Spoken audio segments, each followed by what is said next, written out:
ही चित्र बघितलं तर आम्हाला सगळ्यांना शेतकऱ्यांची चर्चा केल्यानंतर असे लक्षात आलं की यातली नुकसान भरपाई प्रचंड झालेली आहे. शेतकऱ्यांची नुकसान आणि एवढं नुकसान झालेलं आहे की सरकारने कोणत्याही परिस्थितीत ताबडतोबीनं या शेतकऱ्यांना एकरी 50,000 रुपयाची नुकसान भरपाई ही दिलीच पाहिजे आणि ती ताबडतोब द्यावी, सरसकट द्यावी. पंचनामा करण्याच्या भानगडीत पडू नये, कारण सर्व ठिकाणी 65 मिलीमीटरपेक्षा जास्त पाऊस झाला आहे. गावाच्या गावं पाण्याखाली गेलेत. त्यामुळं गावांचे पंचनामे करून वेळ घालवण्याची गरज नाही. जिथं जमिनी खरडून गेल्या असतील तिथं किमान 30,000 रुपये एकरी सरकारने द्यावेत अशी आमची मागणी आहे.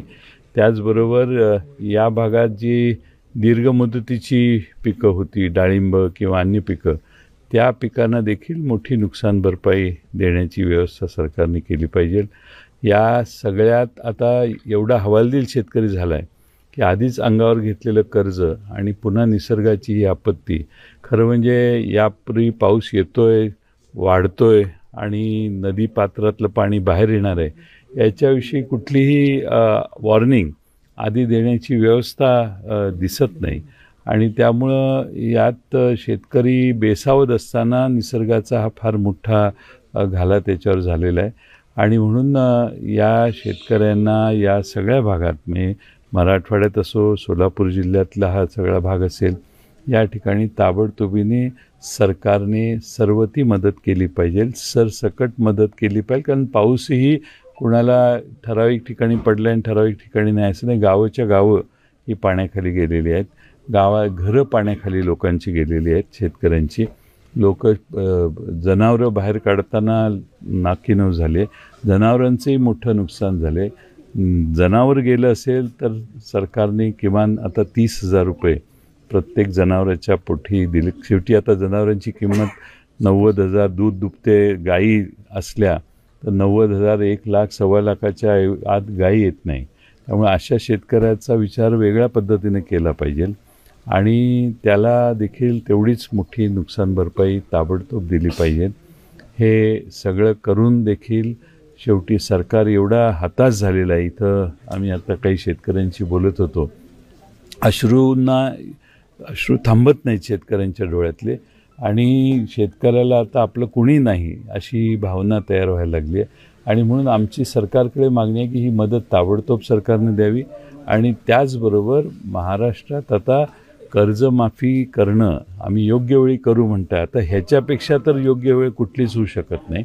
म्हणून सरकारने महाराष्ट्रातल्या शेतकऱ्यांना कर्जमाफी द्यावी आणि हा संकटात आलेला जो शेतकरी आहे त्याला ताबडतोब नवं कर्ज देण्याचं काम करावं. याशिवाय आपल्याला दुसरा पर्याय नाही ते शेतकऱ्याला उभा करायला. याच्यात आम्ही राजकारण आणू इच्छित नाही. आमचंही सरकारला पूर्ण सहकार्य आहे. या मदत कार्याला आम्ही सगळे देखील आमच्या परीनं सगळे हातभार लावणार आहोत, लावतोय. माझी सरकारला विनंती आहे की याच्यात कुठलंही राजकारण न आणता सरसकट कर्जमाफीची घोषणा या 15 दिवसात सरकारने मंत्रिमंडळाची बैठक घेऊन करावी आणि तसे इफेक्ट हे बँकांच्या कडं असणाऱ्या थकलेल्या शेतकऱ्यांना ताबडतोब देण्याची व्यवस्था करावी. नाही, आता असं आहे की शेतकऱ्यांच्या, ग्रामस्थांच्या, नगरपालिकांच्या सगळ्यांच्या मागण्या ह्या रस्ते करण्याच्या असतात. अलीकडं सिमेंट कॉन्क्रीटचे रस्ते करण्याचा प्रघात वाढलेला आहे. त्यामुळे पाणी जमिनीत मुरत नाही. असे अनेक प्रश्न आहेत आणि काही वेळा नवीन जे रस्ते केले आहेत ते बांध म्हणून काम करतात आणि इकडचं पाणी तिकडं जात नाही. अशी फार मोठी समस्या आहे. इंजिनिअरिंग करणाऱ्या लोकांनी, म्हणजे ते डिझाईन करणाऱ्या लोकांनी देखील पाणी पलीकडे ट्रान्सफर होईल अशी व्यवस्था करण्यासाठी फार दुर्लक्ष आपलं होतं. त्यामुळं पाण्याचे बांध, म्हणजे रस्ते हे पाण्याचा बांध म्हणून काम करायला लागलेत आणि तिकडचं पाणी इकडे येत नाही. ही फार मोठी समस्या एका ठिकाणी नाही, 100 ठिकाणी असेल. त्यामुळं याच्यावर सरकारने काही कुठंही पूर येऊ शकतो हे गृहीत धरून डिझायनिंग केलं पाहिजे. ह्या नुकसान पाहणीचे मुख्यमंत्र्यांचे किंवा इतर मंत्र्यांचे दौरे होत आहेत. या दौऱ्यादरम्यान शेतकरी आपली व्यथा मांडण्याचा प्रयत्न करत आहेत, पण त्यांच्यावरच कुठेतरी चिडचिड करायचा प्रयत्न होतोय. काल मुख्यमंत्र्यांनी देखील मोठ्या आवाजात आता ह्याबद्दल राजकारण करू नका असं म्हटलं. काल दादांनी देखील आम्ही काही गोट्या खेळत नाही सरकारमध्ये अशा पद्धतीची भाषा वापरली. अशी परिस्थिती असताना अशा पद्धतीने चिडचिड करणं आणि धाराशिवमध्ये जे मदत आहे ती परत पाठवली काही लोकांनी, शिवसेनेने केली होती. त्याच्यावर ज्यांनी मदत केलेली आहे त्यांचं काही फोटो वगैरे होते पण पाठवले. असं आहे की आता शेवटी सर्व बाजूने मदत येणार आणि संकटात असणाऱ्या शेतकऱ्याकडे त्याशी बोलताना तो त्रासलेला आहे, त्याला आयुष्य नको झालेलं आहे, असा एक अतिशय टोकाचा विचार करणारा शेतकरी आपल्यासमोर असेल तर त्याने एखादा अपशब्द वापरला, त्याने एखादी भूमिका घेतली तर त्याचा त्याकडे त्याच सहानुभूतीने बघून त्याला समजून घेण्याचं काम ह्या सगळ्या लोकप्रतिनिधींनी केलं पाहिजे. शेवटी त्याच्या भावना समजून घेऊन त्याला मदत करायला आपण आलो आहे, ही भावना कायम मनात ठेवून त्याच्याशी बोललं पाहिजे, संवाद केला पाहिजे. त्याला दुरुत्तर देणं हे योग्य नाही. काल खासदार आमदारांनी असं सांगितले, मुख्यमंत्री स्वतः आलेत त्यामुळं निश्चितच काहीतरी समाधान होईल असं वाटते. पवार साहेबांच्या काळात जी काही विक्रमी ही झाली कर्जमाफी, तसं काय होईल? कर्जमाफी करावी हे करायलाच पाहिजे सरकारने, कारण ह्याच्याशिवाय आता ते नेहमीच पण निवडणुकीतलं आश्वासन आहे त्यांचं, ठीक आहे आम्हाला राजकारण आणायचं नाही, पण निवडणुकीच्या वेळी त्यांनी आश्वासन दिलेलं आहे आणि आता आम्ही जेव्हा मागणी गेले वर्षभर करतोय त्यावेळी सरकार म्हणते आम्ही योग्य वेळी देऊ.